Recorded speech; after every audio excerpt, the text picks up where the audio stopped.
Merhaba, hoş geldiniz. Bu gece bir masal okuyacağım. Her zamanki gibi Binbir Gece masalı okuyacağım bu gece.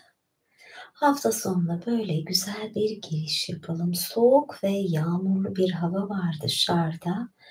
Evinizde, sıcak ortamınızda benim sıcak sesimi dinlemeyi tercih edersiniz diye düşünüyorum. Neyse, gerisini getiremedim sanırım. Neyse, evet.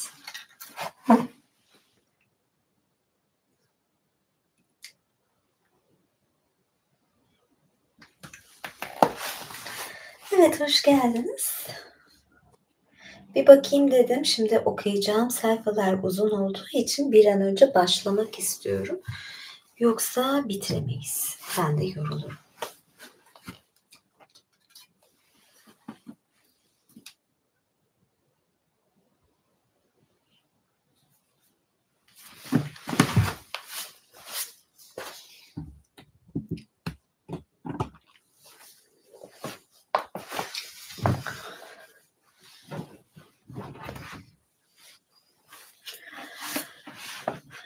ACMR planım ya da ASMR planım ne mi oldu? Şöyle bir şey, benim istediğim bir mikrofon var, ama bu Türkiye'de yok. Bir de şimdi Merkür Retro'ya giriyoruz. Benim tüm mikrofonlarım hep, Merkür Retro'ya denk geldi. Yani benim elimde olmayan sebeplerle ve ben Merkür Retro'da yeni bir mikrofon almam. Zaten Türkiye'de yok o mikrofon. O yüzden bunlarla da istediğim gibi yapamıyorum sanırım. Bir sürü ayarlamaları falan var. Yoksa yapmak istiyordum ama bir türlü fırsat olmadı. Oturtamadım hâlâ. Yoksa istiyorum tabii ki. Şöyle biraz daha yine kamerayı düzelteyim. Evet.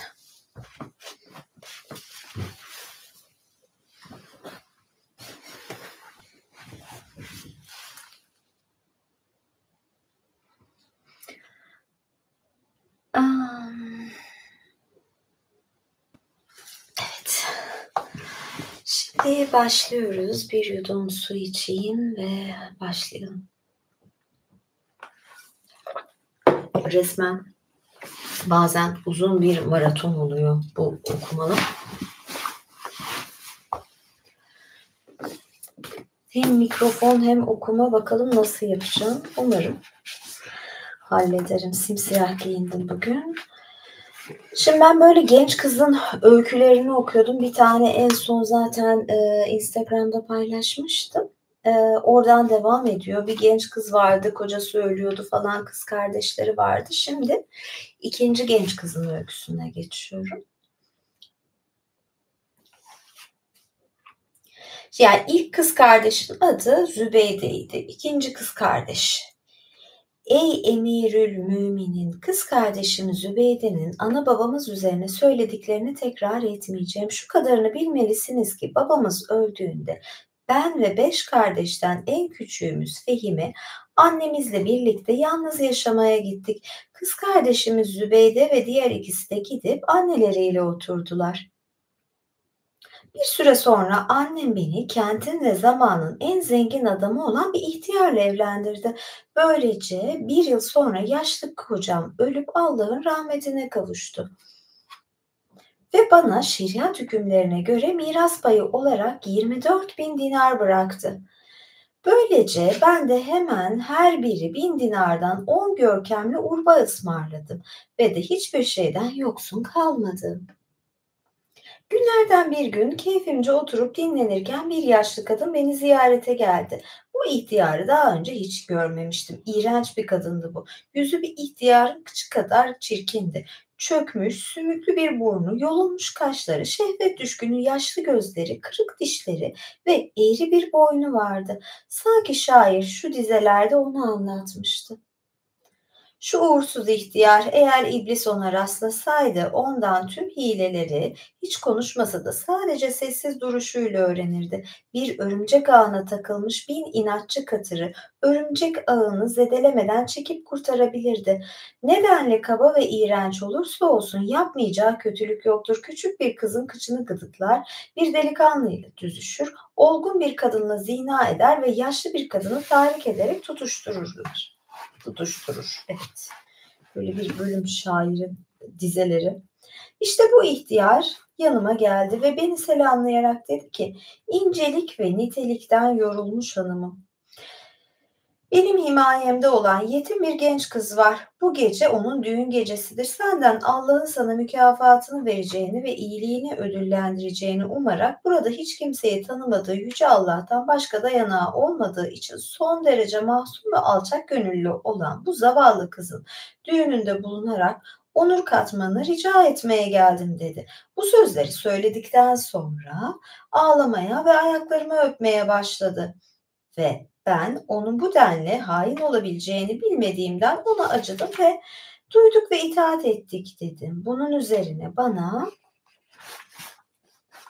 şimdi izninle gidiyorum. Sen de bu arada hazırlan ve giyin. Ben akşama doğru gelip seni alırım dedi. Sonra elimi öpüp uzaklaştı. Bunun üzerine kalktım. Hamama gittim ve kokular süründüm. Sonra 10 yeni giysimden en güzelini seçerek giydim. Sonra da değerli incilerden yapılmış gerdanlığımı, bileziklerimi, salkım küpelerimi ve tüm mücevherlerimi taktım. Gözüme sürmeler çektikten sonra yaldızlı mavi ipekten başörtümü büründüm. Nakışlı kemerimi kuşandım, yüzüme peçemi taktım. Tam bu sırada ihtiyar yeniden gelerek bana, efendim ev şimdiden kentin en asil kadınları olan güveyin yakınlarıyla doldu. Senin mutlaka teşrif edeceğini onlara söyledim. Çok mutlu oldular. Şimdi hepsi seni sabırsızlıkla bekliyorlar dedi. Bunun üzerine ben yanıma birkaç kölemi de aldım. Hep birlikte yola koyulduk. Ve sonunda geniş, iyice sulanmış ve serin bir rüzgarın esmekte olduğu bir sokağa ulaştık. Kemerlerle desteklenmiş bir kubbeye açılan önü mermerli büyük bir kapı gördük. Ev bir abide gibiydi ve tümüyle kaymak taşından yapılmıştı. Bu kapıdan içeride tavanı göklere kadar yükselmiş gibi görünen bir saray gördük. Bunun üzerine içeri girdik ve sarayın kapısına ulaştığımızda ihtiyar kadın kapıyı çaldı. Kapı açıldı. İçeri girdik ve halı ve duvar kaplamalarıyla örtülü bir koridora girdik. Tavana renkli lambalar asılmış ve yakılmıştı. Koridor boyunca da tutuşturulmuş meşaleler görülüyordu. Duvarlara altın ve gümüşten yapılmış eşyalar, mücevherler ve değerli madenlerden silahlar asılmıştı. Koridoru geçtik, oradan öylesine harika bir salona girdik ki anlatılması mümkün değil. Tüm ipekli kumaşların asılı bulunduğu bu salonun ortasında zarif incilerle ve değerli taşlarla zenginleştirilmiş ve üzeri saten bir cibinlikle örtülü kaymak taşından yapılmış bir yatak vardı. Bizi görünce yataktan ay yüzlü bir genç kız çıktı. Nerede ay genç kız? Bana, merhaba, ehlen ve sehlen, ey hemşire, gelmenle bize büyük bir onur verdin. Enestina, bizim için tatlı bir teselli ve gururlanacak bir varlıksın dedi. Sonra da benim onuruma şairin şu dizelerini okudu. Ben bu dizeleri geçeceğim.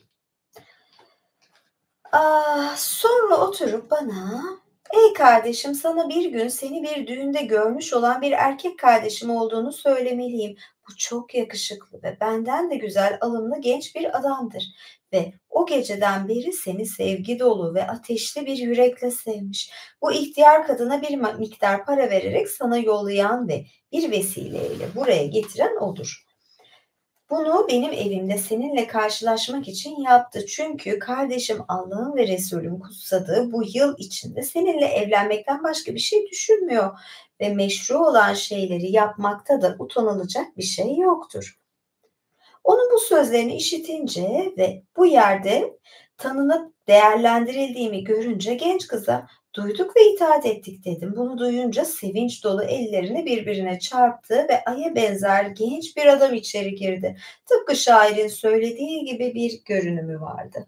Yine ben şairin görünümünü es geçeceğim. Burada böyle şeyler çıkıyor, çok uzatıyor bazen de. Devam ediyorum. Onu görünce yüreğim ona eğilim duydu. Delikanlı yaklaştı ve kız kardeşinin yanına oturdu. Bunun ardından 4 tanıkla kadı çıka geldi. Selam verdiler ve oturdular. Sonra kadı bu genç adamla olan sözleşmemi yazdılar. Tanıklar sözleşmeye mühür bastılar. Sonra hepsi ayrıldılar. Allah Allah, ne olacak acaba? Nasıl bir sözleşme?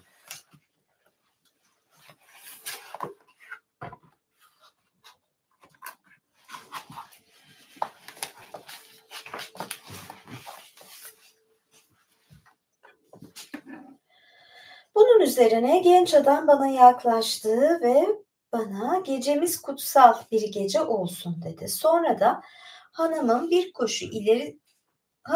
koşul ileri sürmek isterdim dedi ve ben de ona efendim buyurun konuşun nedir bu koşul diye sordum. Ayağa kalktı, kutsal kitabı alıp getirdi ve bana benden başka hiç kimseyi seçmeyeceğini ve bir başkasına asla eğilim duymayacağını Kur'an'a el basarak yemin etmelisin dedi. Ben de ona istediği gibi bu koşula bağlı olarak yemin verdim.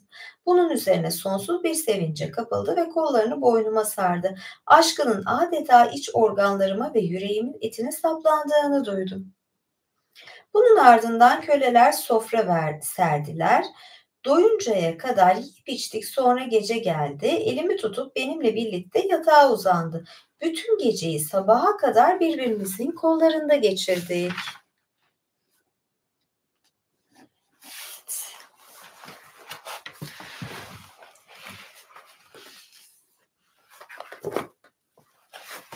Biraz da aşağıda okuyacağım.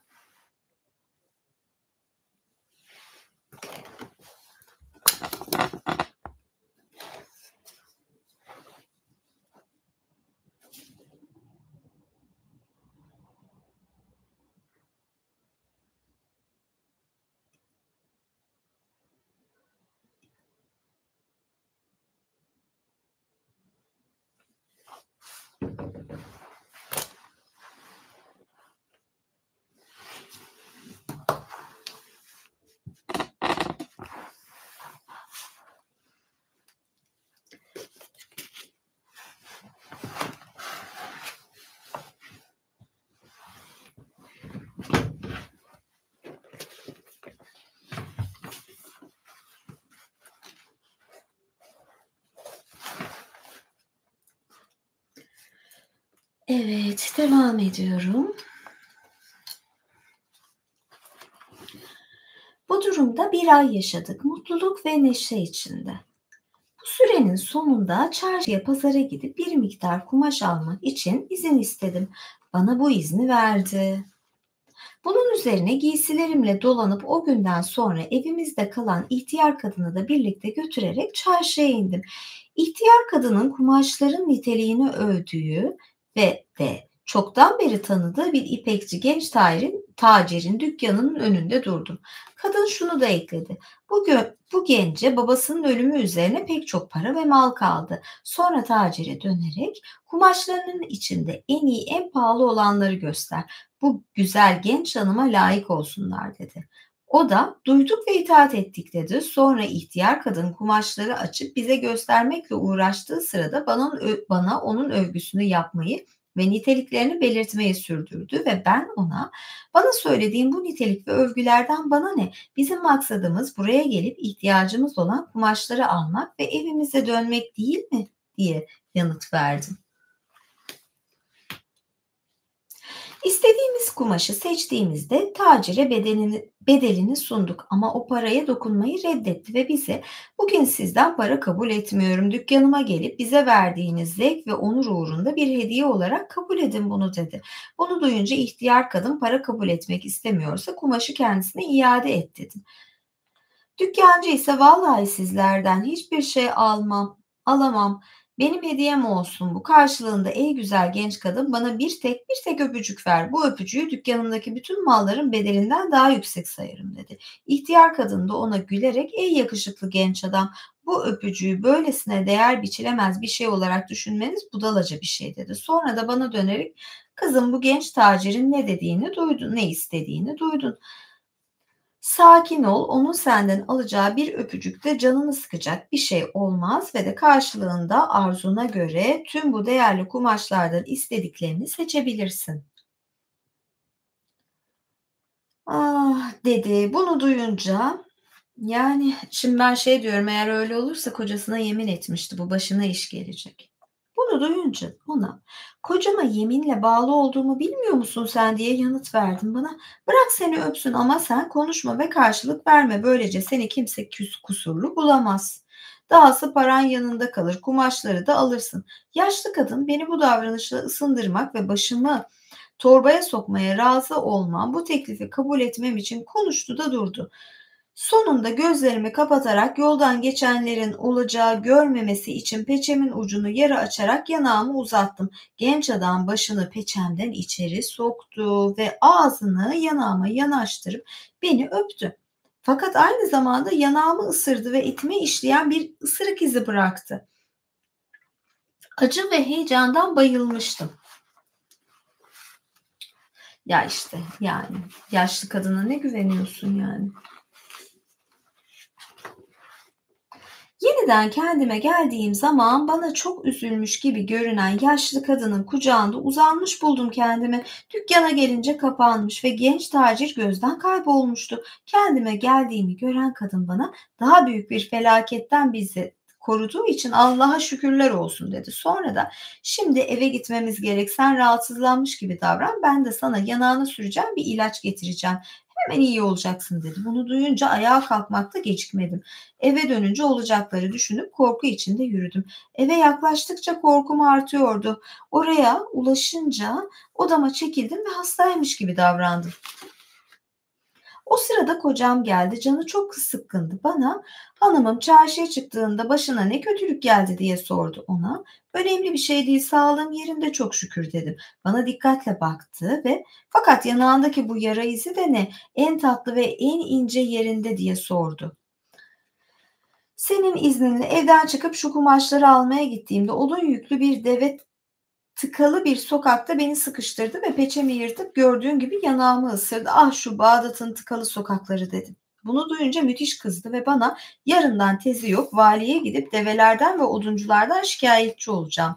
Vali bir tekini bırakmaksızın hepsini astıracaktır dedi. Bunu duyunca acımayla dolarak ona Allah seni korusun ve böylesine bir günaha sokmasın. Zaten bütün hata benim. Çünkü bindiğim eşek birden ürküp dört nala koşmaya başlamıştı. Yere düştüm ve orada bulunan bir odun parçası yüzümü sıyırdı ve yanağımı yaraladı dedim.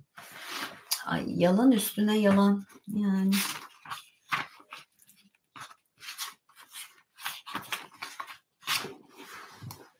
Devam ediyorum. Bunu duyunca yarın Cafer el Bermaki'ye gideceğim ve bu öyküyü ona anlatacağım. O da bu kentin tüm eşekçilerini öldürtecek diye haykırdı. Bu sözleri işitince yani sen benim yüzümden herkesi öldürtecek misin diye bağırdım. Oysa bütün bunlar sadece Allah'ın iradesi ve hükmettiği kader dolayısıyla başıma geldi dedim. Bu sözlerimi duyunca kocam artık hiddetini gizleyemedi ve hain kadın yeter bu yalanlar suçunun cezasını çekmelisin diye haykırıp beni en acımasız sözlerle hırpaladı ve ayağıyla yeri tepti ve de yüksek sesle birbirlerine seslendi. Bunun üzerine kapı açıldı ve korkunç görünüşlü 7 zenci çıka geldi. Eyvah 7 zenci falan yani. Ne olacak bakalım. Beni yatağımdan aldılar ve evin avlusuna attılar. Bunun ardından kocam zencilerden birini beni omzumdan tutup üstüme oturmasını ve bir diğerine de dizlerime oturup ayaklarımı tutmasını emretti. O sırada elinde pala tutan bir üçüncü zenci geldi ve efendim palayı vurup onu ikiye ayırayım mı diye sordu. Ve başka zenci Her birimiz etinden birer büyük parça alalım ve yem olarak Dicle'nin balıklarına atalım. Çünkü yeminine ve dostluğuna ihanet eden herkese bu ceza verilir diye ekledi. Bu söylediklerini desteklemek üzere şu dizeleri okudu. Dizeleri okusam mı? Neyse geçiyorum dizeleri. Bunu duyan kocam elinde palasıyla bekleyen zenciye "Ey yiğit Saat, uçur bu hainin kafasını" dedi ve Saat palayı kaldırdı. Kocam onu durdurarak bana "Sen şimdi yüksek sesle iman tazele, sonra da giysilerini ve eşyalarını toplayıp vasiyetini yap. Çünkü yaşamının sonuna geldin" dedi. Bunu duyunca ona "Ey yüce Allah'ın kulu, ben de senden iman tazelememe ve vasiyetimi yapmama izin vermeni rica ediyorum" dedim. Sonra başımı göğe doğru kaldırarak iman tazeledim. Ve başımı önüme eğerek içinde bulunduğum sefil ve utanılacak durumu düşündüm ve gözlerim yaşardı ve ağlayarak şu dizeleri okudum. Uzun uzun dizeleri okuyor. Evet. Ben tekrar yukarı çıkayım.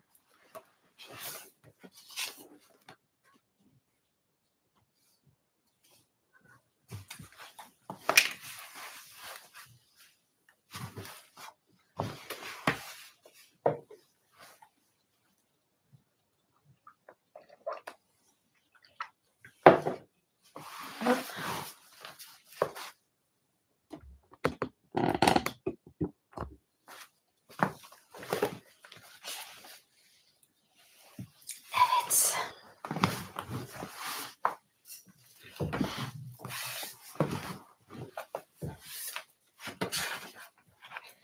Devam ediyorum.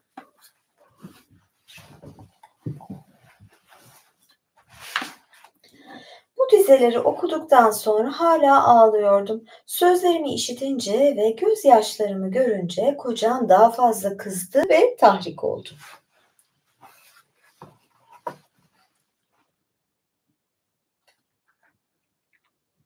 Ve bana şu dizeleri okudu. Bu dizeleri okuyup bitirince onu yumuşatmak için yeniden ağlamaya koyuldum. Ve kendi kendime onu yumuşatıp gönlünü alçaltacağım ve kendi koşullarımı yumuşatacağım.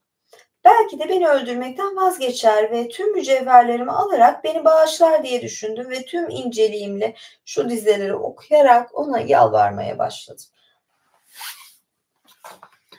Evet, ben dizeleri okumuyorum, fark ettiğiniz üzere.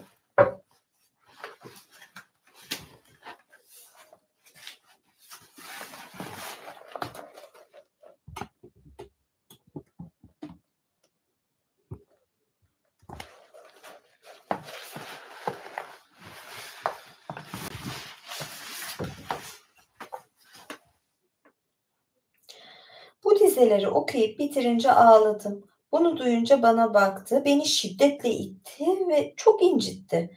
Sonra da şu dizeleri okudu.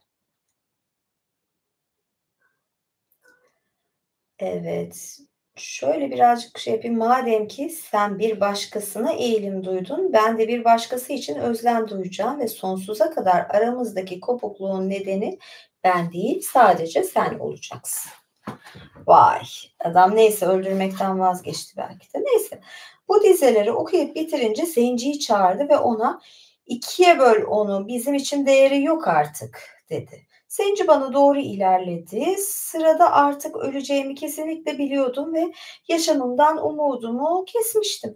Artık kaderimi Yüce Allah'ın ellerine terk etmekten başka bir şey düşünemiyordum ve tam bu sırada yaşlı kadının içeri girdiğini, genç adamın ayaklarına kapandığını ve onu öperek "Yavrum, süt annen olarak, seni yetiştirmiş bir kişi olarak senden bu genç kadını bağışlamanı rica ediyorum. Çünkü böylesi bir cezaya layık olacak bir suç işlememiştir. Korkarım ki laneti üzerine düşmesin" dedi. Sonra da ağlamaya başladı ve kocamız razı etmek için dualarla onu sıkıştırmayı sürdürdü. Sonunda kocam "Peki, senin hatırına onu bağışlıyorum ama yine de geri kalan ömrü boyunca üzerinde görülecek bir işaret bırakmam gerekiyor" dedi. Bu sözler üzerine emir verdiği zenciler hemen giysilerimi üzerimden sıyırdılar.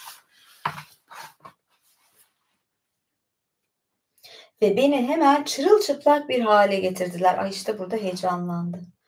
Bunun üzerine kocam eline gevrek bir ayva dalı aldı ve beni yere yıkarak tüm bedenimi, özellikle sırtımı, göğsümü ve yanlarımı sopalamaya koyuldu. Bunu öylesine bir hiddet ve şiddetle yaptı ki bu darbelerden kurtulup yaşayacağımı umudu tüm olarak yitirdikten sonra bayılmışım ve zaman ve bayılmışım. O zaman vurmaktan vazgeçerek beni yerde uzunca uzanmış durumda bırakmış ve köleleri akşam oluncaya kadar o halde bırakmalarını emretmiş, gitmiş. Onlar da ortalık kararınca beni eski evime götürmüşler ve orada cansız bir varlık gibi atıvermişler. Çünkü efendilerinin emri böyleymiş. Yeniden kendime geldiğim zaman ağır yara berelerimden dolayı bir süre yerimden kıpırdayamadım. Sonra çeşitli ilaçlarla kendimi iyileştirmeye çalıştım. Ancak darbelerin izleri ve yara yerleri bedenimde ve etimde kaldı. Sanki kamçılarla ya da alıcı kuşların gagalarıyla oyulmuş gibi ve hepiniz bu izleri gördünüz. 4 aylık bir bakımdan sonra iyileştim. Sonra da bu şiddete maruz kaldığım saray tarafına gidip bir göz atmak istedim. Fakat yalnız burası değil, tüm cadde baştan başa yıkılmıştı ve tüm harika binaların bulunduğu yerde kentin çöplerine toplanıp bir süprüntü yığınından başka bir şey gözükmüyordu. Tüm aramalarıma karşı kocamdan hiçbir haber almam mümkün olmadı. İşte bunun üzerine daima bakire bir genç kız kalmış olan küçük kız kardeşim Fehime'nin yanına geldim ve ikimiz birlikte aynı kar, babadan olma kardeşimiz Zübeyde'yi ziyaret ettik. Hani size köpeğe dönüşen iki kardeşle ilgili öyküyü anlatan kardeşimizi. Adet olmuş selamlaşmalardan sonra o bana kendi öyküsünü anlattı. Ben de kendi öykümü. Kardeşim Zübeyde bana, kardeşim bu dünyada hiç kimse bahtının getireceği felaketlerden kaçamaz. Ama Allah'a şükürler olsun ki ikimiz de hala hayattayız. Bundan böyle hep birlikte yaşayalım ve de özellikle evlilik sözünü asla ağzımıza almayalım. Hatta bunun anılarını bile belleğimizden silelim dedi. Ve böylece küçük kız kardeşimiz Fehime bizimle birlikte kaldı. Evde vekil harçlık yapan odur. Her gün alışveriş için çarşıya iner ve gerekli her şeyi alır. Ben özellikle kapıyla ilgilenirim. Çalınınca açar ve çağrıları içeri alırım. Ablamız Zübeyde'ye gelince evin düzeninden o sorumludur. Evet, ne oluyor bakalım? Ya merak ettim.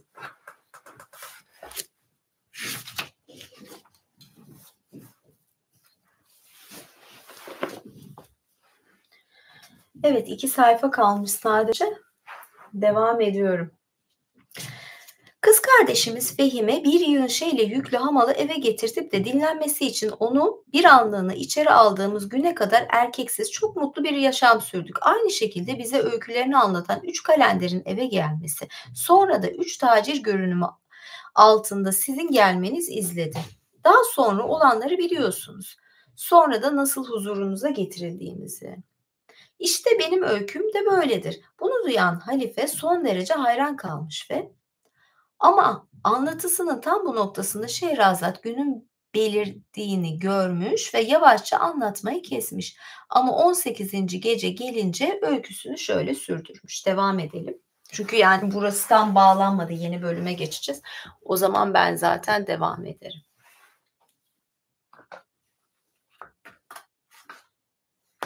Evet. Şöyle de bir numara yapacağım. Böyle burada birazcık şeyler var. İşittim ki ey bahtı güzel şah orada küçük kardeşleri Fehime ve 2 kara köpek ve 3 kalenderle birlikte bulunan Zübeyde ile Emine'nin öykülerini işitince Halife Harun Reşit çok hayran kalmış ve 3 kalenderinkiyle birlikte bu öykünün özenli ve güzel bir yazıyla kalemdeki katipler tarafından yazılmasını, sonra da el yazmalarının arşive kaldırılmasını emretmiş.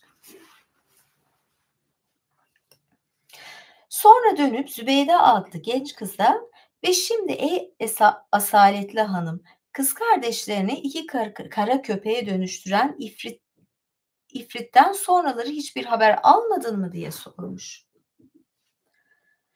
Zübeyde, ey emirül müminin, onunla ilişki kurmam zor değil. Çünkü bana saçından bir tutam verdi. Bana ihtiyaç duyarsam bu saçlardan birini yakmam yeterli. Nedenle uzakta bulunursam bulunayım, hatta Kaf Dağı'nın ötesinde de olsam hemen yanında olurum dedi.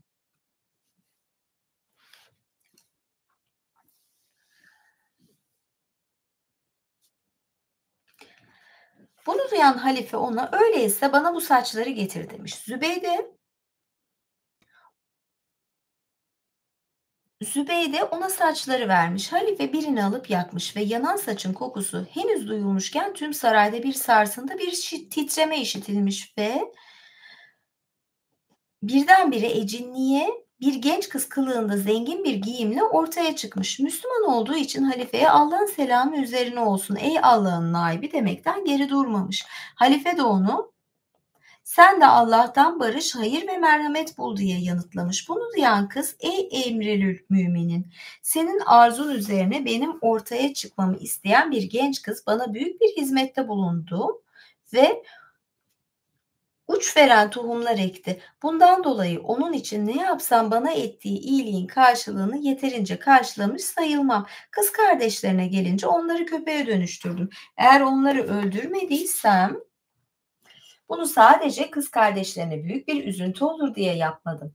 Şimdi şayet sen ey emrülül müminin onları kurtarılmasını istiyorsan bunu sana ve onun kız kardeşlerine duyduğum saygı uğruna yaparım ve kendimin de zaten Müslüman olduğumu hiç unutmadığım için demiş. Halife de ona doğru senin onları kurtarmanı istiyorum. Bundan sonra bedeni darbelerle zedelenmiş genç kızın davasına bakarız. Eğer öyküsünün gerçek olduğunu anlarsam onu savunur ve onu böylesine haksız olarak cezalandırılmış bulunanlardan öç alırım demiş. Bunu duyan İfrite ey emrülül müminin ben genç Emine'ye böyle davranan kişiyi bir an içinde sana gösterebilir, onu ortadan kaldırır ve servetine el koyarım. Çünkü şunu bil ki insanoğulları içinde en yakın olan sana en yakın olan biridir o.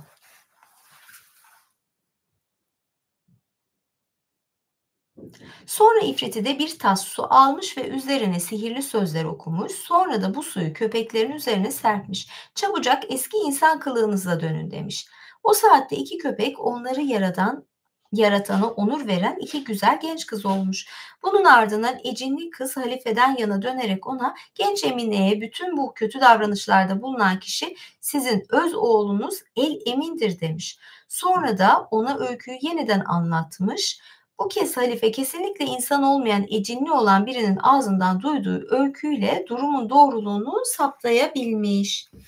Bu duruma halife çok şaşırmış ve Allah'a şükürler olsun ki bu iki köpek benim aracılığımla kurtuldu demiş. Sonra oğlu El Emin'i huzuruna çağırtarak ondan açıklama istemiş ve El Emin de ona gerçeği anlatarak yanıt vermiş. Bunun üzerine halife kadıları ve tanıkları üç hükümdarın oğlu olan üç kalenderi daha önce büyülenmiş olan iki kız kardeşiyle üç genç kızın bulunduğu salonda bir araya getirmiş.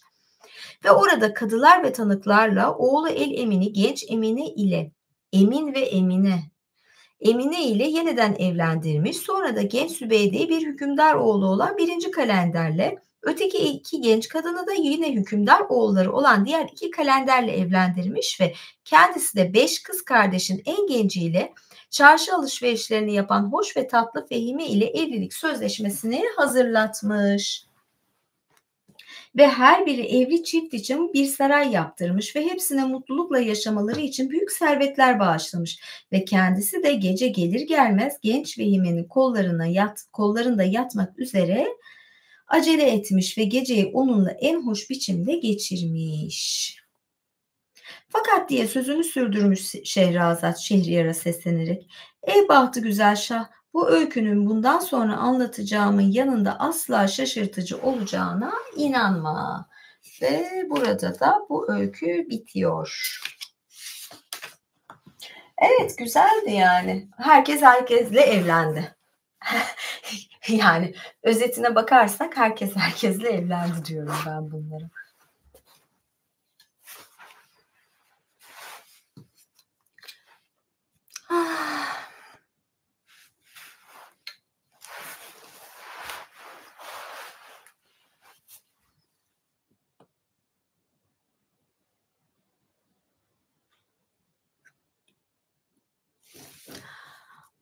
Yes, it is heavy, to hold it. Yes. Açıkçası itaatkârı burada böyle okuyamam. Çok uymuyor. Yani YouTube'un da kuralları var. Bunda da sıkıntı olabilir. O yüzden ben üyelere yapmıştım bir ara. Üyelik yayınlarında olabilir ama şimdilik düşünmüyorum böyle bir şey. Evet. Thank you very much.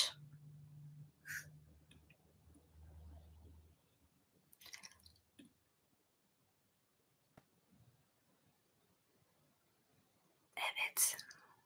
Herkese selamlar, sevgiler. Şöyle bir mesajlara bakayım dedim. Teşekkür ederim. Teşekkürler, bağışlar falan için. Şöyle bir geçmişe dönüyorum da. Yani bilmiyorum uykunuz geldi mi masalda? Evet. Bu yayın imparator yayını değildi. Herkese hafta sonu için yayınımdı. Cumartesi ya da cuma günleri mutlaka bir masal yayını yapmaya çalışıyorum. Bazen hafta içi çarşamba günleri de oluyor yayınlar. Bu şekilde ilerliyor. Bazen bakıyorum, çarşamba o kadar izlenmemiş, beni biraz özlesinler diyorum. Hafta sonuna yayın açıyorum. Çeşitli kayıtlar da olacak, farklı masallar, daha farklı içerikler yapmayı da düşünüyorum. Bugün böyle oldu. Ben de Binbir Gece masallarını özlemişim açıkçası. Bir dahaki yayında görüşmek üzere. Size şahane bir hafta sonu diliyorum. Eee, Masalla ilgili yorum yapmayı, ya da yayınlarla ilgili yorum yapmayı unutmayın. Beğendiyseniz beğendiğinizi gösterin. Beğen tuşuna basın. Daha fazla içerik için, üye olabilirsiniz. İmparator ve Savaşçı üyeliğim var. 2 tip üyeliğe geçtim.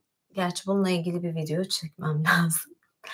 Eee, Böyle işte. Bilmiyorum sorunuz var mı? Elbise değil, bu, etek bluz. Özellikle de bir ton açık giydim.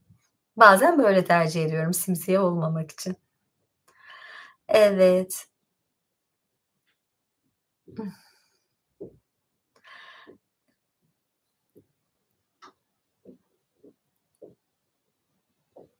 Şöyle bir baktım. Evet, tamam. Görüşmek üzere. Ha, screensaver. You made a screensaver from me and, uh, you can, join me or you can, how can I say? I have a Patreon account too. You can, add, Patreon. Neyse. Teşekkür ederim. Görüşmek üzere. Giderek sayımız artıyor. O yüzden de yayını kapamak istemedim aslında ama evet, kamerada farklı bir ayar var. Ben hareket ettikçe kamerada bir kameraman edasıyla kendi kendine hareket ediyor. Bu benim hoşuma gitti. Böyle bir şey var. Yeni, uygulama daha doğrusu, ne deniyordu bunlara? Güncellemeyi yükleyince böyle bir şey oldu. Ya, yeni kitap yazmayı istiyorum ama yeni seri bazı resimlere başladım ve kitap yazmak ciddi konsantrasyon isteyen bir şey.